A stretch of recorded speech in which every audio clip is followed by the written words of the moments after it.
Чингэлтэй дүүргийн прокурорын газраас тус дүүргийн гэмт хэрэгээс урьдчилан сэргийлэх салбар зөвлөл, цагдаагийн газар, экологийн цагдаагийн алба, нийслэлийн байгаль орчны газрын эрх бүхий албан хаагч нарыг оролцуулан байгалийн хамгааллыг хилцүүлэх зохион байгууллаа.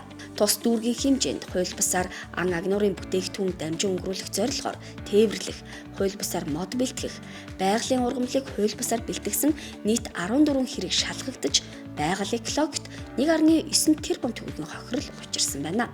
Хилцүүлгийн үр дүнд тус дүүргийн гүнддэх шалган өнгөрүүлэх цэгийн үйл ажиллагааг сайжруулах, хотын ногоон бүсэд байгаль орчныг бохирдуулах гэмт хэргийн шинжтэй үйлдэлийг илрүүлэх, таслан зогсоох чиглэлээр үе шаттай арга хэмжээг хамтран хэрэгжүүлэхээр болсон байна.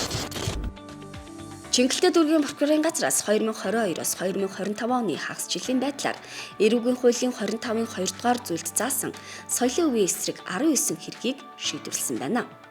Тодруулбал улс орон нутгийн хамгаалалтад авсан түүх соёлын үл хөдлөх дурсгалыг санаатай эвдэх, гэмтэх, устгах гэмт хэрэг 1.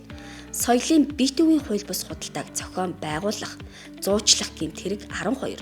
Хууль бусаар археолог, палеонтологийн хайгуул, маллах их гэмт хэрэг 6 үлдэгдэж шүүхээр шийдвэрлүүлжээ. Тус прокурорын газраас холбогдох байгууллагын төлөөллүүдийг оролцуулан соёлын үеийн эсрэг гэмт хэрэгтэй тэмцэхэд тулгамдж буй асуудал өнөөгийн нөхцөл байдлын талаар хилцүүлэг хийсэн байна.